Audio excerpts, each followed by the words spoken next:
everyone. Welcome to another transfer show here on Anfield Index with myself, Trev Downey, and of course, my good friend Dave Davis, who is the brains of the outfit when it comes to all the information here.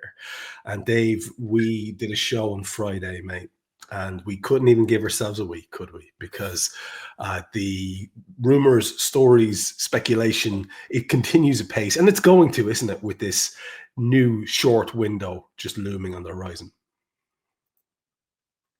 Yeah, I can't believe between Friday evening to right now where we are on Tuesday, how much is developed, how much is coming out. And in simple terms, I think it's going to be insane from now right the way through till June. Everyone is clamoring up until that to get that transfer window one, let's call it, all set. So, yeah, I think it's just going to be mental for a while. Will you remind people as well of the duration of that short window that's going to open for a little while? What is that, and when does it run from and to? Do you remember? Yeah, it's almost like it's from the 1st of June till I think the 10th of June, isn't it? It's for the club. Officially, it was supposed to be for the Club World Cup, but obviously everyone's on board it in the Premier League, so it's open for everyone. Then it shuts. They have like a 14-day, a 10-day break, something like that, and then they come back again. It's very, very bizarre, but you've got to admit, it's making stuff exciting right now. Oh, it sure is. And listen, we should flag up, there's going to be stuff that will get people vaguely excited on the show tonight. There's going to be stuff that's going to leave people worried, a bit gutted. We have the usual mix, folks. That's what a transfer window looks like. They don't tend to be completely all the way you want them. But let's get started with the first story, which is a very good news story no matter what way you wrap it up. We're getting a very good footballer in Jeremy Frimpong for a decent price for those people who are amateur accountants and like to do the books in their spare time, and for people who are worried about that side of things. Also, he appears to be a very, very capable attacker, which again is great, lends us another sort of string to the bow. You know, you watched last night, don't you, Dave, as some of the lads really struggle to take advantage of opportunities that they've been given to show why they should be playing. And you understand that it's end of season, the whole general atmosphere is a bit off, they're not being surrounded by the best players, but guys are not standing up and grabbing those opportunities. So you can get a player like this in, I'm all for it. Tell us the details, where we're at in terms of knowledge at this stage on the Frimpong deal. Yeah, we're all kind of we're waiting for the Axeline, aren't we? We're waiting for the photos. We're waiting for the media shoot. As far as we understand it, it's all been agreed. Liverpool, sorting the release clause, the medical's been done. It's just waiting for this to be confirmed, which we're expecting whenever it is. We can't really say it's today, tomorrow. As a few patch journals are saying, it's just waiting to see. But it is positive. It has been a good week on the right back situation, hasn't it? Because Jeremy Frimpong set to come, Connor Bradley's renewed, and it's right to be excited about having that pace to burn, let's say, on the right hand side. It was a nice little assist from Connor Bradley, wasn't it, last night at the same time as well? So I'd understand why fans are excited, but bring it on, Trev? The summer of 84 and 30, eh? Yeah, summer of 84 and 30 is exactly where I'm at mentally as well. Poor old 66 looked a little bit all at sea, didn't he, last night in the wake of a defeat where the fans were celebrating as the champions that they are. And it was, I would imagine, quite a weird experience for that kid. Maybe a little bit of an element of what have I done here? Or maybe just an element of why aren't I the center of attention, as some of us are beginning to suspect might be the issue with him anyway. As we move on, let's get the other story that's going to get most people shouting and screaming in the chat room as well. And that is the story around Florian Wirtz. And whether people like it or not, it remains a live possibility until it doesn't. Always the likelihood was that Bayern get what Bayern want, and perhaps even Florian Wirtz gets what Florian Wirtz wants. And most big players want to go to Bayern Munich, and Bayern Munich usually get whatever the hell they want. So, of course, that's a huge, huge, huge likely outcome. But Liverpool, it would appear, Dave, are still in it. This is really important to say. not one single person on the Liverpool side has shot this down at all. It's all kind of carefully guarded in the phrasing, isn't it? That we're in, the money's there, we're ready to do it. Bayern are the favourites. That's obviously the line that's coming out. It's almost trying to guard that optimism, the potential frenzy, isn't it, realistically? So Liverpool, we said this today, Liverpool have made their pitch. Liverpool confident they've almost done the best they can. It's going to come down to the player and what Leverkusen do a little bit. Important to say, though, even today, did a Bundesliga show. There's another one coming out as well. So trying to do digging from both sides on this, Trev. The interesting thing from the Bayern side and what a lot of journos on the Bayern side or based in the Bundesliga are struggling with is Bayern's finances. They all keep saying this. Bayern's finances are a bit strapped right now for a couple of reasons. Number one, as we've said throughout, going back to Jan and for a while now, they've done a load of contract renewals, haven't they, recently? Like your Neuer, your Musialas, your Kimmich. So their wage bill's gone up. They've kind of absorbed that a little bit as well. So they knew that was coming. However, because of the finances, they've shelved, if people can see it on the screen at all, their training ground project, their redevelopment. They've put that on the back burner for at least sort of 12 months there. So, they couldn't start on this 150 million euro project. So that's the first thing. Sorry, the second thing even, isn't it? Number three, remember I said about Leroy Sané the other week? It actually looks now that I suspect he'll go on a free because they're trying to free up that money for Florian Wirtz, aren't they, as well? So they can get Sané off the wage bill. That helps them as well. The other one that quite a few Bundesliga journalists are mentioning as well is they're trying to get Kingsley Coman off the wage bill as well, trying to, saying to all the Saudi clubs, here's our pretty little things, come and take them type of thing.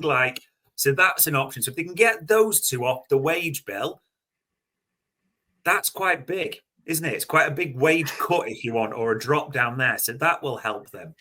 But again, as the Bundesliga journo's saying, it's quite right. They've still got Upamecano to sort, haven't they?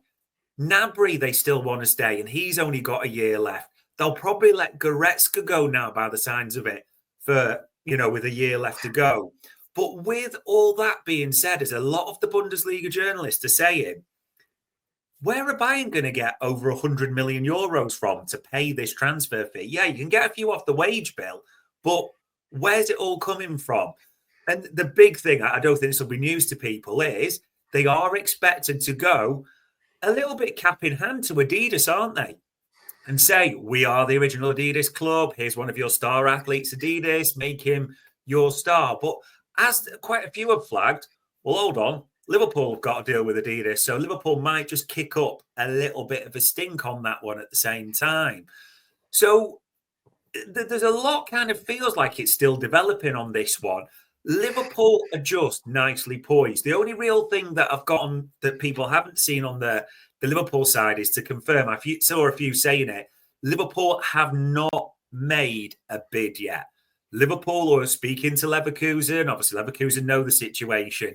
It's almost waiting for Bayern to make a bid, and then the real game can start, can't it? We can start paying top trumps because we have got the money ready. We can push this into a top bid wins type of thing. We're quite comfortable in that situation. And for anyone saying, Bayern are a massive club, Bayern are part fan-owned, remember, people, aren't they? The fans have a say in how it's run.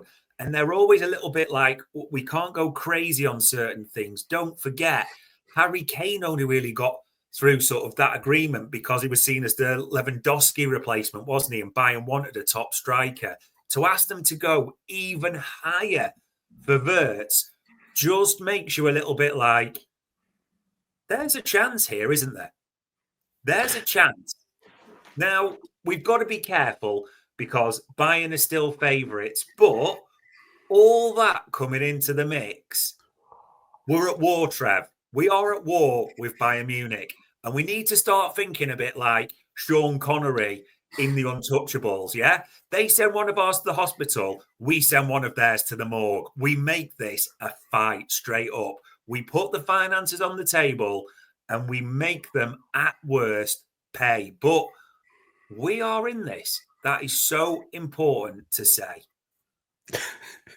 So you're telling me we're scrapping with the Germans, is what you're telling me.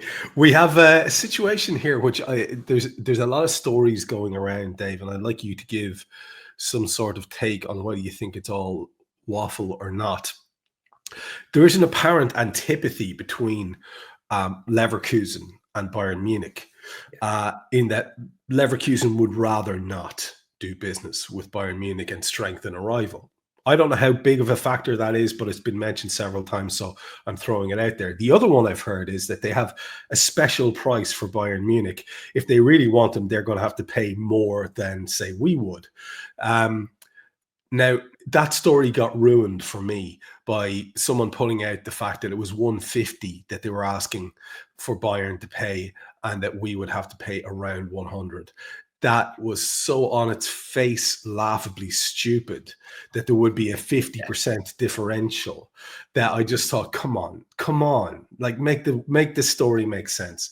But do you think there's anything in that angle? Because, you know, people will be thinking, people want to have a little bit of hope about stuff.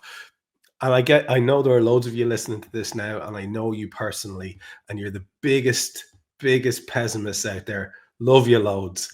And you don't think there's a hope here, and you hate us even talking about it. I'm sorry. Stop listening. What can I tell you? But for those who do like to have a bit of hope, Dave, what do you think about these angles here? They're a little bit less sort of, they're a little bit less tangible perhaps, but they seem to have something to them. Leverkusen hate Bayern Munich. Like, let's not undersell this. Leverkusen hate Bayern Munich. We mentioned on the last show that I think it's Carazzo, the Leverkusen chief exec, has been, you know, publicly critical of Max Eberl, isn't he? Yeah, they can't stand them in that regard. They would far rather sell him abroad. And the other thing that was quite interesting, and not that these things come down to it, but as a few Bundesliga journalists have told us, the Leverkusen fans are being quite vocal, like, please, anyone but Bayern. Like, sell him abroad, like, let him go abroad. Just don't let our star man go to Bayern Munich. So that is a factor, absolutely. It was right, the comment that came on the screen as well. They've had the situation with Kai Havertz where they did lay a ridiculous bill in front of Bayern's face. And they went, we're not paying that. And then offered him lower to Chelsea. And obviously that unfolded that way. And like you, though, that is a factor. I think people have run with that and gone, they'll give us a 50 million euro discount. It's like, I don't think it's not Disneyland Paris, folks, where we're getting like the meals thrown in or anything like that. It doesn't quite work directly that way. However, it's quite clear Bayer Leverkusen do not want to do business with Bayern Munich. We said last week or last Friday gone, we tried not to get too excited. I'm just simmering a little bit with this now, Trev. I've got a little, you know, we're going to be champions on Sunday. These are the types of things. There's a bit of bounce in my step with this. No doubt it will be dead come next show, of course. But as it stands, we can't rule this one out. And that's all I think most of us want, is to have a little bit of hope there, because he is such a highly rated footballer. I don't know if you saw the desperate efforts, the increasingly desperate efforts of Arsenal fans to distract from Liverpool's winning of the title by just trying in every way they can to shit on anything good about Liverpool. And so Liverpool's involvement with Florian Wirtz was being ridiculed by one clip where he sort of did something not great. And I was like, oh my God, lads, really, that's what you've been reduced to. Long may it last. I find it amusing, as I do all the fellas taking little nibbles at me over the last couple of days on Twitter. Just keep it coming, lads. I will respond to you. I will make sure you see it, and then I'll block you just as you're typing. That's how this works. Keep it up. Kerkez is next, Dave. And Kerkez is of great interest now, because the idea that Kerkez and Frimpong sign on, everyone's been down this road of, well, it's swashbuckling Reds, here we go.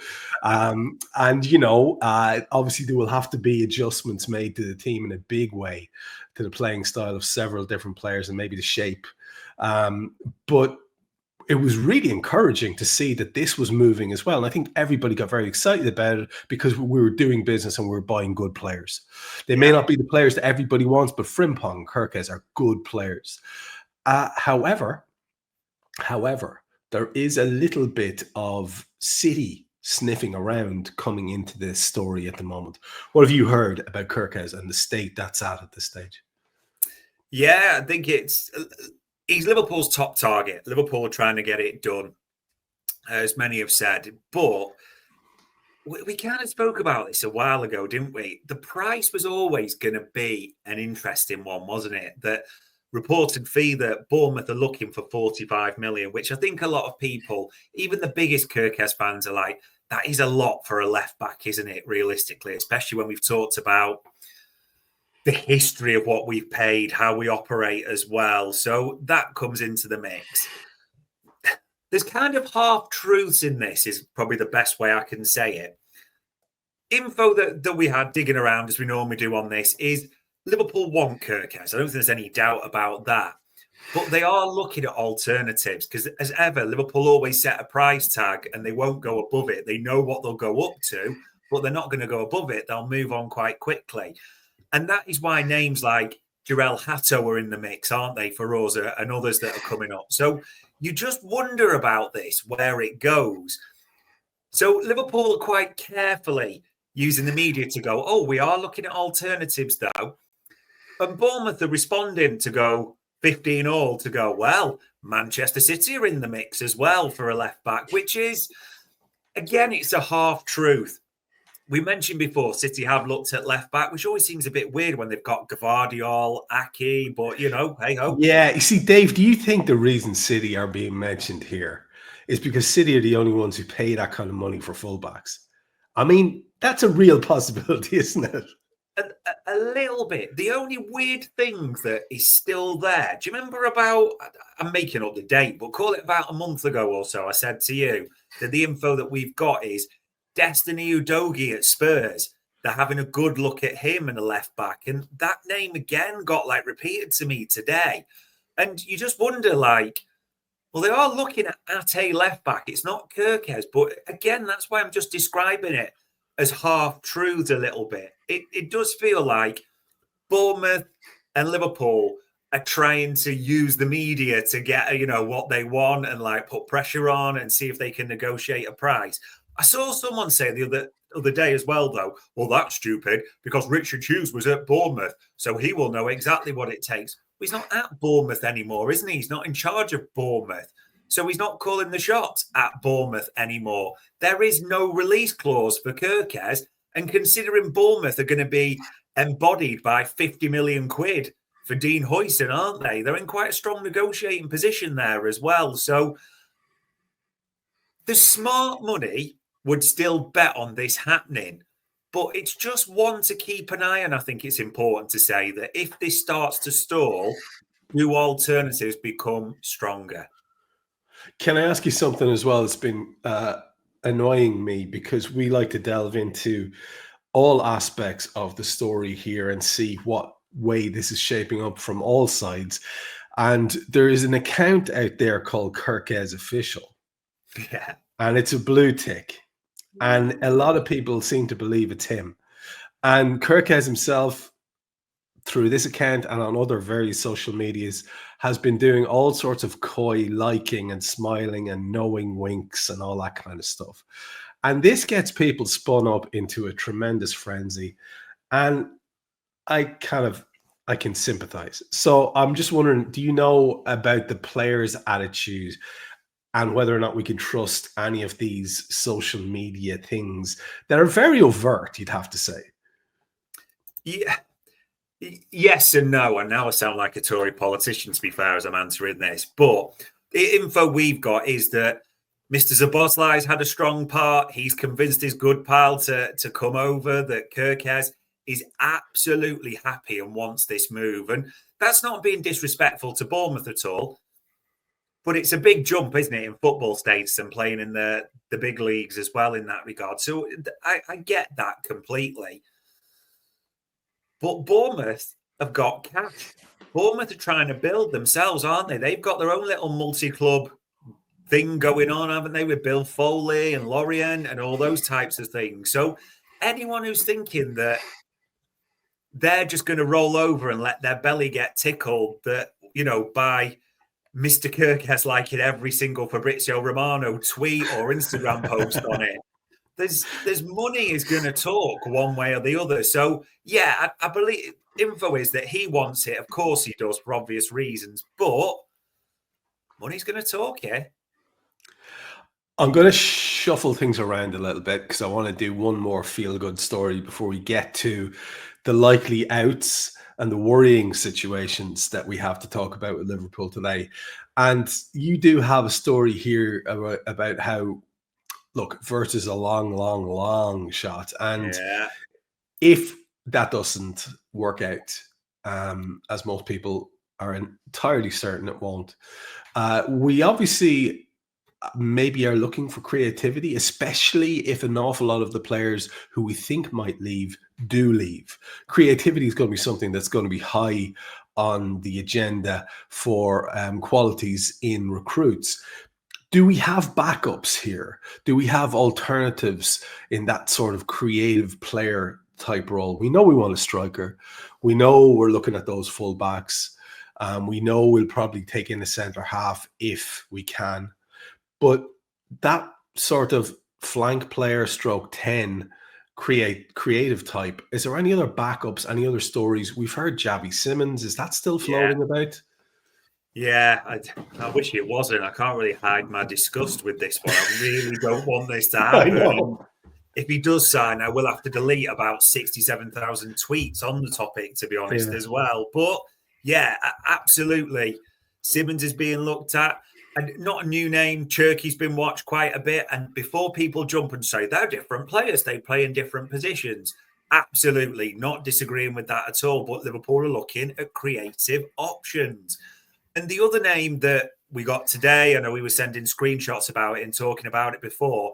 I'm probably going to pronounce his name wrong, but there's the lad at Shakhtar, Sudakov, so kind of plays an attacking midfielder. He is another one we have had a serious look at as well. So it probably spells the death knell for a certain players, which we'll talk about. But Liverpool are definitively looking to get creativity into that team. Tell you what, a Florian Wirtz, he sorts a lot of problems, let's say that. Yeah, the drop off to Xavi Simons in your head and my head is so spectacular that we'll just now probably have sparked at least one or two people to go on a tear in the chat room talking about how wonderful he is. It's all about opinions, folks, and yours are absolutely as valid as ours for sure. Now we got to get to the stories, I guess, which we'd rather not be talking about, the uncertainties and the exits. Although a lot of people are quite excited by selling some of our players, I must say. People get very high on the whole thing. Let's start with a contract scenario, if we could, please, Dave, and have a look at the Konate contract situation. It has been very, very tricky. It's been a source of great concern. You and I are both of the opinion that this might be one where the line gets drawn in the sand in terms of, like, we can't just keep paying big money to keep our current players, or insane money to keep our current players. And Konate rightly believes that he's worth massive money. He himself looked very much out of sorts last night. And, but, that could be partially the situation of having been a league winner, and the lads are incredibly mentally relaxed. But yeah, he looked sloppy last night, if we're being honest, a little bit all over the shop. What do we know about the situation? Is it possible that it's in his head? This was one where we've almost said it the last few weeks. It's felt like almost like a holding phrase, an RSVP, that we're just hearing that the contract talks weren't going. So hadn't really got too much more until literally Monday, where we got a bit of info on this. And sometimes we don't want to share info because it's not a good story, or you don't get good info. And this one just isn't what we wanted to hear, really. That it kind of came along the lines, and you'll probably remember it, around, was it October, November time? Paul Joyce did that story, didn't he, where Kwanzaa and Konate were close. And then Kwanzaa signed, we were like, happy days, Ibu's going to put pen to paper. And it just really went quiet, apart from the murmurings of like, this isn't close and the wages are up and all things like that. Yeah, I don't like this at all, Trev. I'm not going to lie. So the info we got is, obviously, as we were talking, PSG are right in Kanate's ear. And PSG telling him, like, come to us, come and be a hometown hero. It is expecting a player to really keep an eye on now, after the Champions League final, is Marquinhos. That Marquinhos is the subject of a lot of interest from Saudi and other clubs, and is looking at another challenge. And that PSG have got Ibu lined up as, come and be our captain, come and be our leader, prime for the next World Cup, be a star in Paris, all those types of things. So they're in his ear.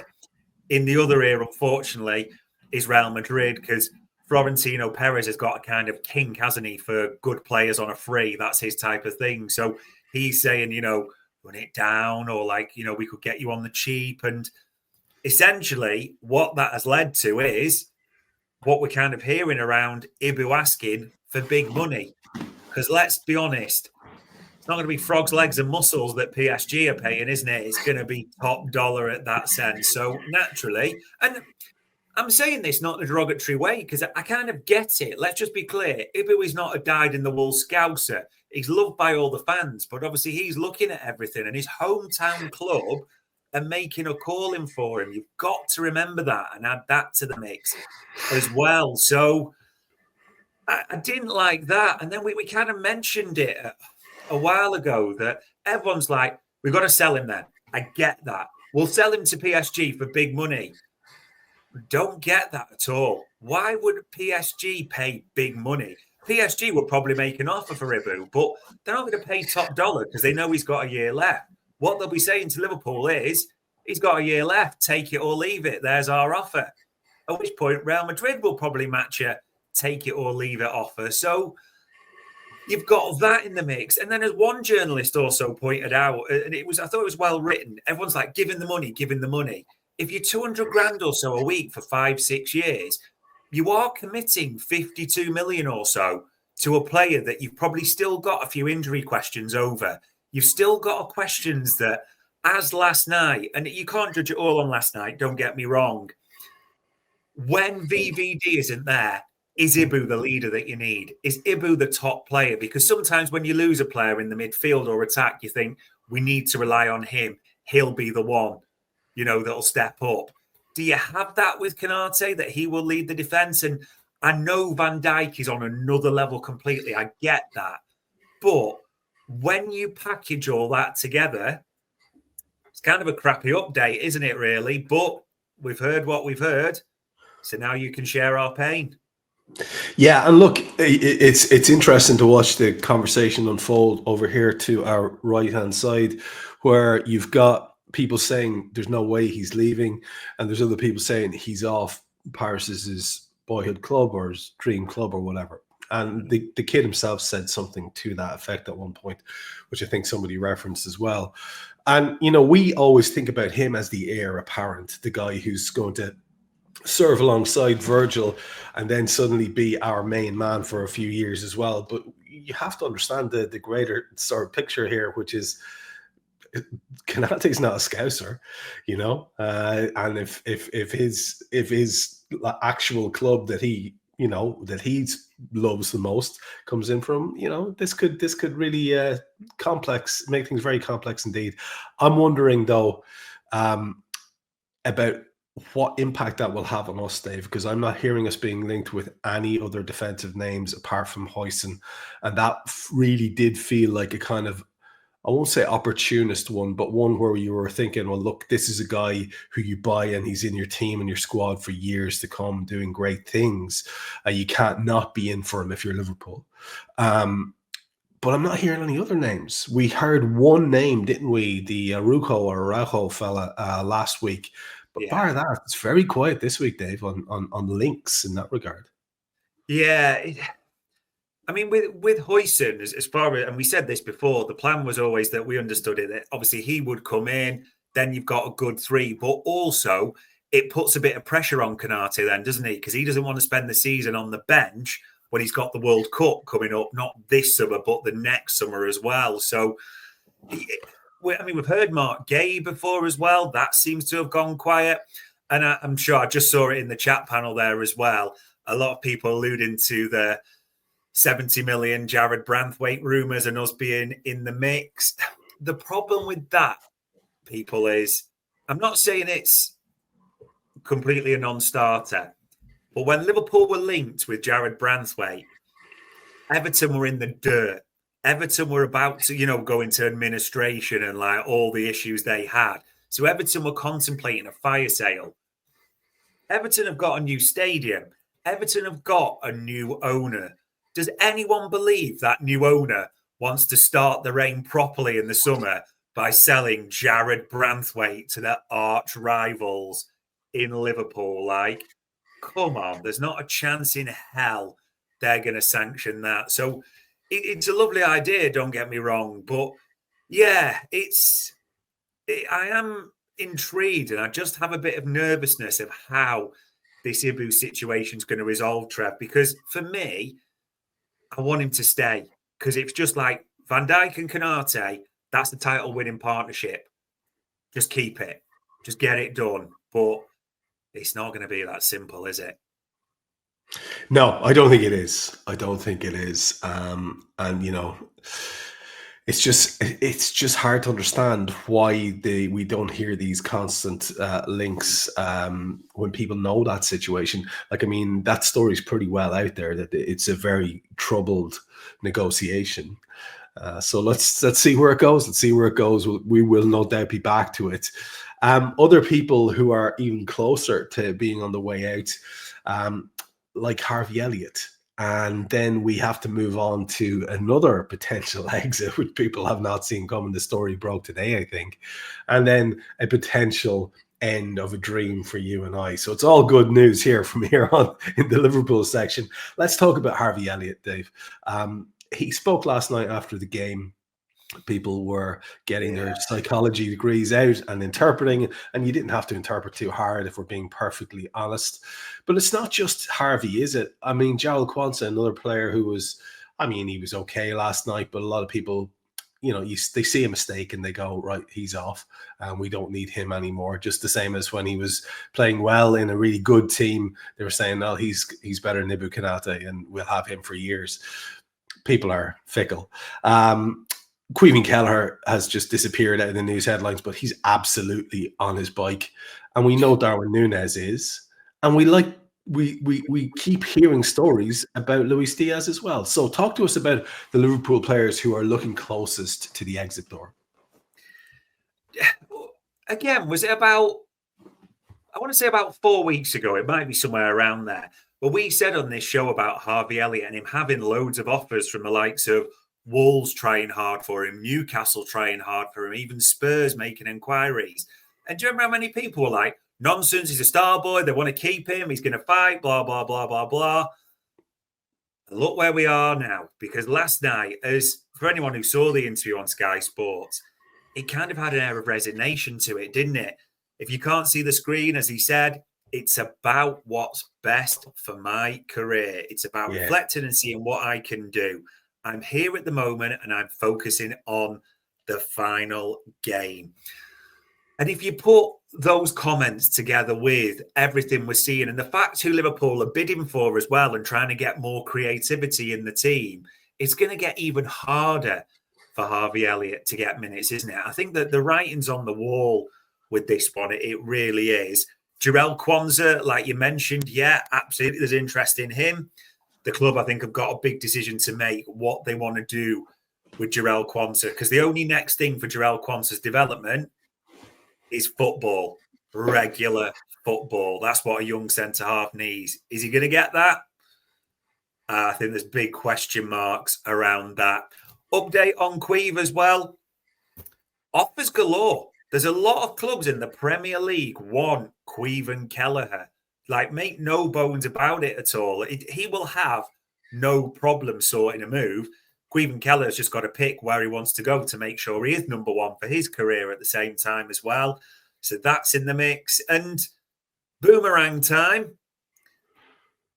Hansi Flick has given his approval to sign Luis Diaz. There's been, in the last 2 days, a number of Luis Diaz articles. Isn't it amazing how Barca get the money from winning the title, and all of a sudden all these stories start like, lads, we're 1-1 again. We're 1-1. Pull the lever. Pull the lever. So, yeah, a Luis Diaz-based lever. And it is interesting because according to all these reports, which are pretty unanimous from Spain across the board, Liverpool value Luis Diaz at 70 million quid. It's an interesting one, but I don't think we've heard the end. We've mentioned it before. Barca want Luis Diaz. It's Deco especially. It's all about finances and can they do it? This is what it goes on and on each summer. Maybe, just maybe with the title win, this could be a bit different this time around. I mean, part of me is resigned to losing Luis Diaz because, again, I just don't know if we're going to offer him the money that will make him happy this summer in the same way as the Canate situation is, that will make him feel as valued as he wants to feel, him and his camp. And, you know, if the kid himself has this hankering for Barcelona and they can make that work, maybe he would be very, very attracted by that. An awful lot of people just made this assumption that he would simply go to Saudi Arabia. And I don't think that should be an automatic assumption that anyone makes. There are two types of people go to Saudi Arabia: people who are pretty much, you know, chasing the bag, and people who are pretty much at the tail end and looking for one last hit, one last job. And he may not be either of those, if we're being perfectly honest. So it's going to be interesting in terms of Darwin as well, just to finish on this sequence with Darwin. I mean, again, looking like an absolute lottery winner, running around on the pitch last night, just completely out of it.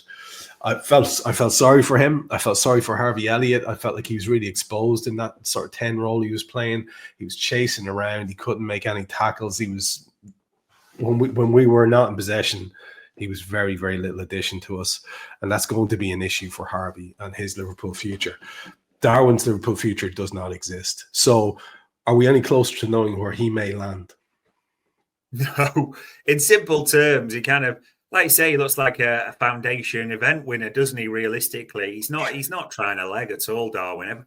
And everyone knows what's going to happen, don't they, realistically? It's all just about, can we use him and where does he end up? If we can't use him for one striker and we can't use him for another, we will probably just try and get the biggest Saudi bag possible, won't they? Because they're ready. They've got a certain tournament they're all geared up for. So that's probably where the smart money is right now. Now, there is one potential exit that nobody will have seen coming unless they're following the news today. And it's going to be a real worry for those fans who are hailing his return as some sort of messianic arrival, because Big Mick Edwards is being linked with, guess where? The Saudi bag. Talk to us about this, because I think this is throwing people for a loop. However real it is, or however real his interest might be in it, I think it has. People are in high anxiety about it.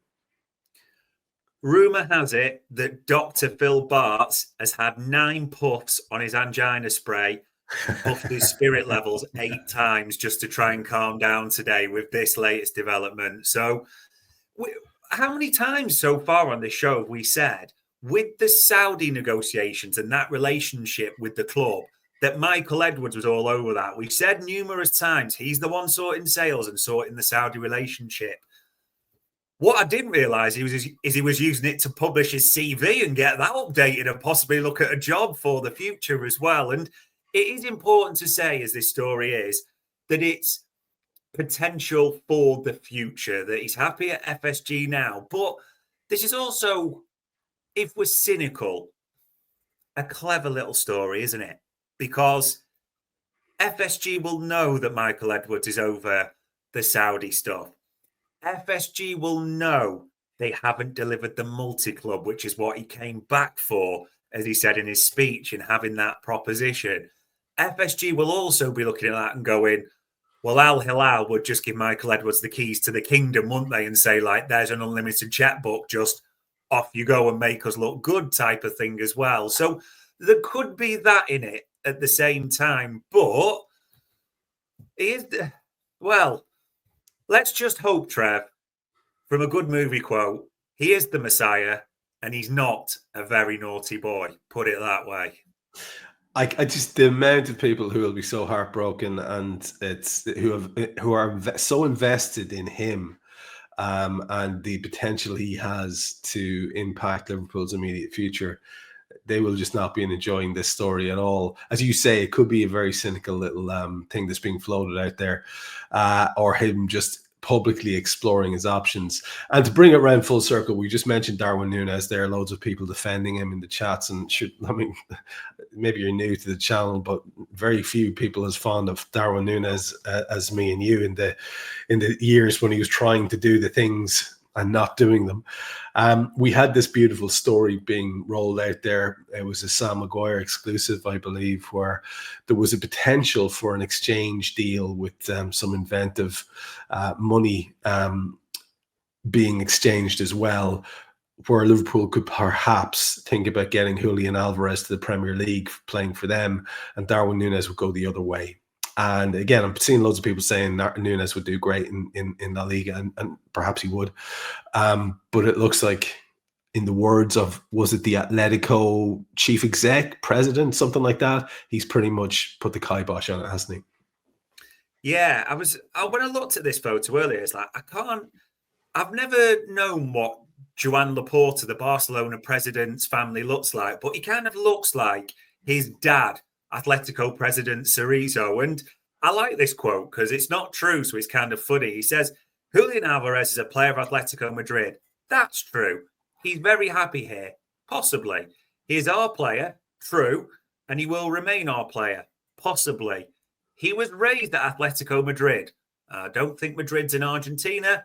And he will die at Atletico Madrid. So maybe they're planning to embalm him with his next contract renewal, like a mummy and a sarcophagus. I don't really know, possibly. But why would the club, who has like Diego Simeone in charge for a record time, be anything but crazy in the way they say things? So, like it or not, although, again, when you hear comments like this, it also makes you think, okay, that might be a little bit of nonsense. He was raised at Atletico Madrid and he will die at Atletico Madrid. Like, I do love a good president, club owner comment. They do make our summer. Oh, yeah, he sounds like a lunatic, if we're being honest.